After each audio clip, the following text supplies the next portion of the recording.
एक समय की बात है। भगवान गौतम बुद्ध एक गांव में धर्म सभा को संबोधित कर रहे थे। लोग अपनी अपनी विभिन्न परेशानियों को लेकर उनके पास जाते और उसका हल लेकर खुशी खुशी वहां से लौटते। उसी गांव के सड़क के किनारे एक गरीब व्यक्ति बैठा रहता तथा महात्मा बुद्ध के उपदेश शिविर में आने जाने वाले लोगों को बड़े ध्यान से देखता। उसे बड़ा आश्चर्य भी होता कि लोग अंदर तो बड़े दुखी चेहरे लेकर जाते हैं, लेकिन जब वापस आते हैं तो बड़े खुश और प्रसन्न दिखाई देते हैं। फिर उस गरीब व्यक्ति को लगा कि क्यों ना वो अपनी समस्या को भगवान के समक्ष रखे। मन में यह विचार लिए वह भी महात्मा बुद्ध के पास जा पहुंचा। लोग पंक्तिबद्ध खड़े होकर अपनी समस्या को बता रहे थे। जब उसकी बारी आई तो उसने सबसे पहले महात्मा बुद्ध को प्रणाम किया और फिर कहा, भगवान, इस गांव में लगभग सभी लोग खुश और समृद्ध हैं, फिर मैं ही क्यों गरीब हूँ। इस पर उन्होंने मुस्कुराते हुए कहा, तुम गरीब और निर्धन इसलिए हो क्योंकि तुमने आज तक किसी को कुछ नहीं दिया। इस पर वह गरीब व्यक्ति बड़ा आश्चर्यचकित होता है और बोलता है, भगवान, मेरे पास भला दूसरों को देने के लिए क्या है जो मैं किसी और को दूं।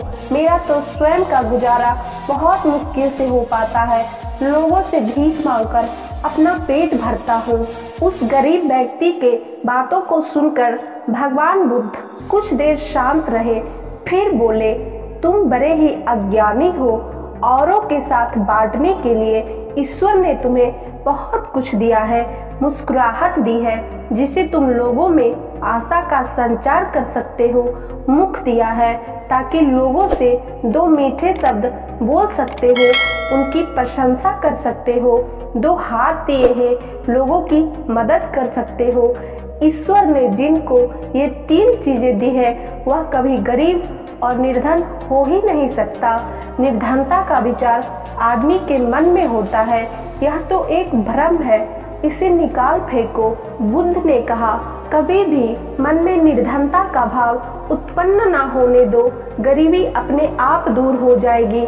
भगवान बुद्ध का यह संदेश सुनकर उस आदमी ने वहीं पे प्रण लिया कि आज से वह अपने आप को कभी भी गरीब और निर्धन नहीं समझेगा और उसने इस उपदेश को अपने जीवन में उतारा, जिससे वह फिर कभी दुखी नहीं हुआ।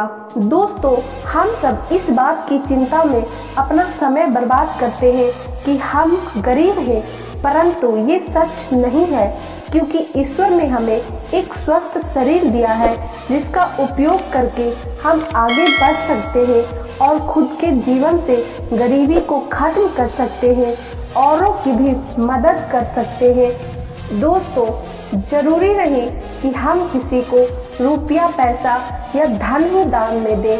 अगर हमारे पास अन्न है तो हम अन्न का भी दान कर सकते हैं। हमारे पास शिक्षा है तो हम शिक्षा का भी दान कर सकते हैं, जिससे हमारे समाज का कल्याण हो। दोस्तों, बुद्ध के इस छोटी सी कहानी के माध्यम से मैं बस आप लोगों को एक ये संदेश देना चाहती हूँ कि कभी भी कोई भी व्यक्ति अपने मन में ये न सोचे कि मैं गरीब हूँ, मैं निर्धन हूँ। आपके पास ईश्वर ने एक स्वस्थ शरीर दिया है, आप उसका उपयोग कीजिए, मेहनत कीजिए और अपने जीवन से गरीबी शब्द को मिटा दीजिए, क्योंकि गरीबी मन में है। अगर आप बार बार ये सोचेंगे कि आप गरीब हैं तो आपके पास आगे बढ़ने के लिए, काम करने के लिए एनर्जी नहीं मिलेगी। इसलिए आपके पास जितनी भी एनर्जी है आप उसको अपने गोल में, अपने काम में फोकस कीजिए। आपके जीवन से गरीबी और निर्धनता अवश्य दूर हो जाएगी।